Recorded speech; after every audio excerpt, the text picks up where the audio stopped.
It's time to leave the zen-like peace of Blakeney Harbour and head for the fleshpots of Wells next the sea. Although the total distance is only 7 miles as the seagull flies, once you get to Blakeney Point, there are 3 possible routes. The dull one is to buoy hop out into the deep water, schlep along the coast and then buoy hop back inland again. It's what the big boats do. Another route takes you along the narrow salt marsh channels, but that requires immaculate timing, skill and local knowledge, which I don't have yet.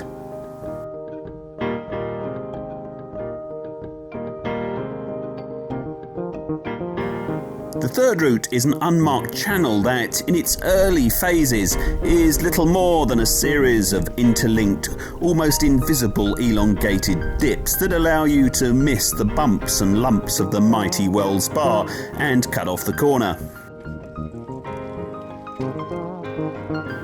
The weatherman was promising some lovely days, so Jill and I headed off along the sea wall, which eventually took us all the way to Wells.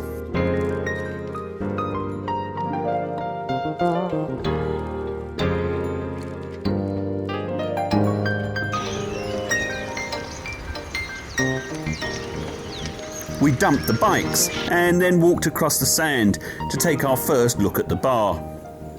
As a cameraman, how could you not fall instantly in love with this expanse of ever-changing clear yellow sand?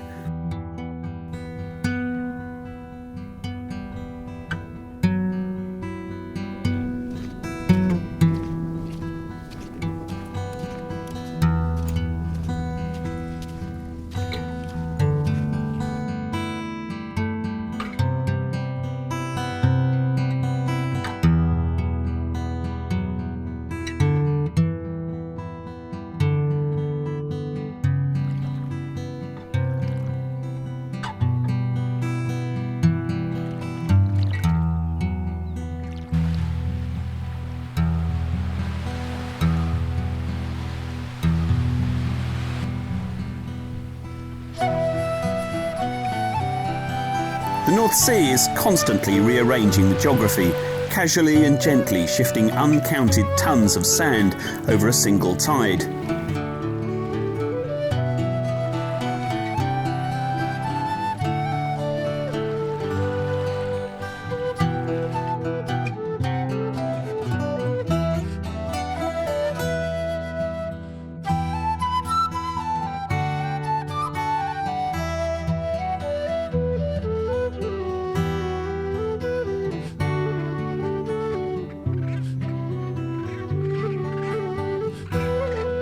It's a place where the light, the sea and the sand work together to turn every new day into a unique work of art. Performed just the once, never to be repeated in exactly the same way again. I don't think that I've ever encountered such an astonishing place. About these containers. These are fishermen's floats, aren't they? Swines.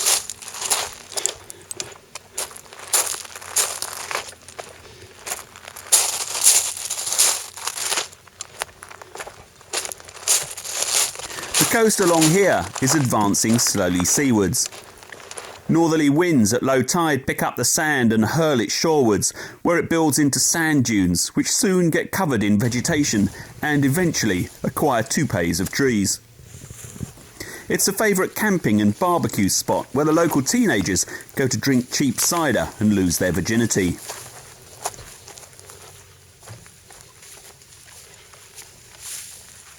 Jill and I walked along the ridge, looking out to sea across the apparently featureless sand flats, trying to identify the hidden channel that locals tell me runs 100 yards or so off the strand line.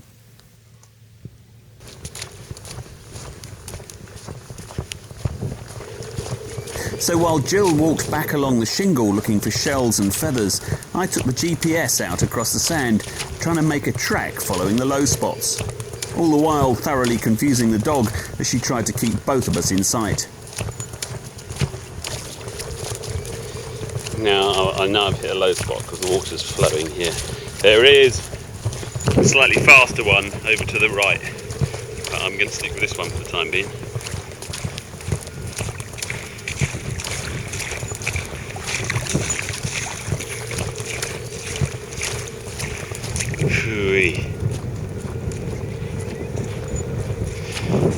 Okay, bit of a risk here.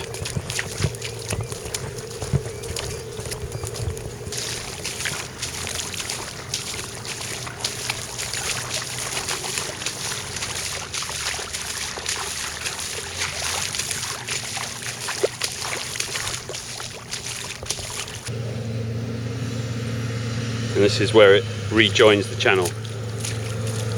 So they've left a gap here. So if I take the GPS straight through the gap,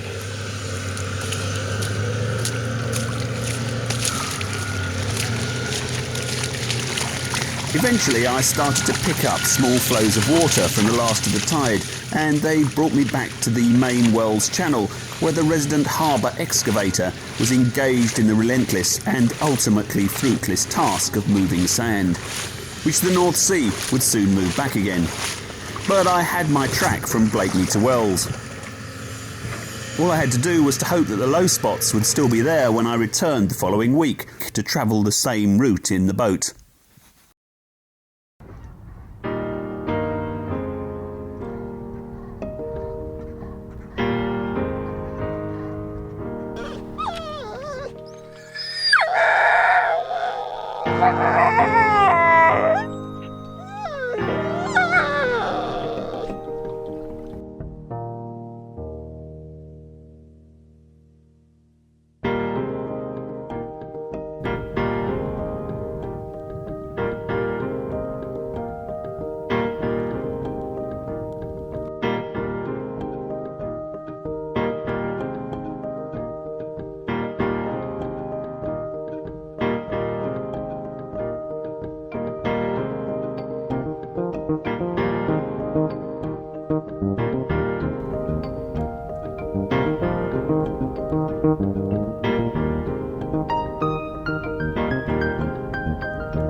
Now it's about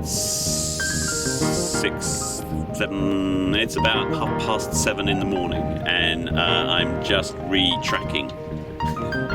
I'm just following the track that I made across the mudflats. I'm right over the top of it. I've got 9 feet of water, which is absolutely fine. Loads and loads of water, so I could sail anywhere, but I'm just following the track just for exercise.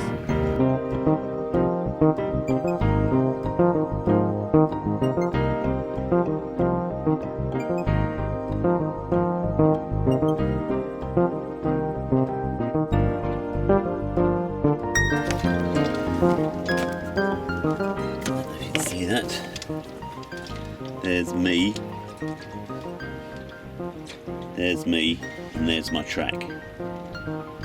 So I need to turn to the right to get myself back on the track that I made across the marshes. Doesn't look much like Britain. So from memory, I could never remember that this channel came so close to this shore. Just coming back towards the track again. So what have I got? 5'4". But the trouble is, here it can go away very fast. You've got 5 foot 1 minute, and the next minute you've got 3 foot, and then you're getting.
The last bit of the journey into Wells Harbour is down what the locals call the Run. The channel snakes from side to side and changes several times a season.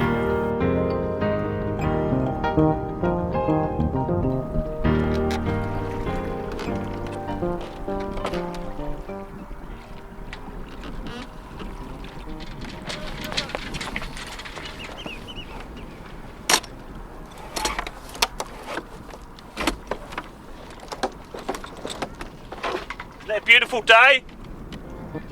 Yeah.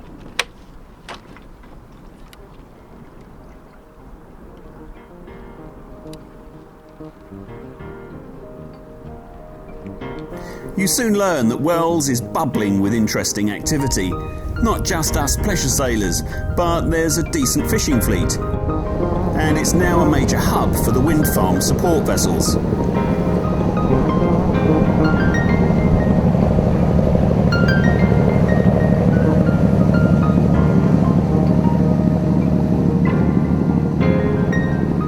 Speak to me.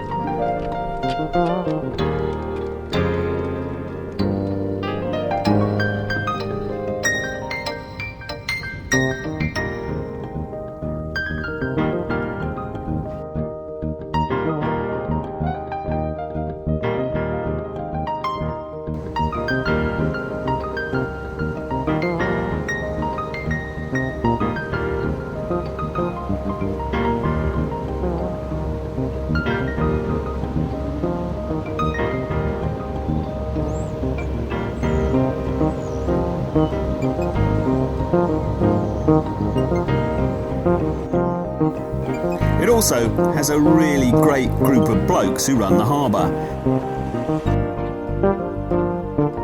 And lovely Bob had allocated me a mooring just a few yards up from the east slip, tucked away up a creek. The price was £15 a week. I told him that I expected to be in Wells for 2 months, max. How wrong can a bloke be? But Wells is a lovely place to get stuck.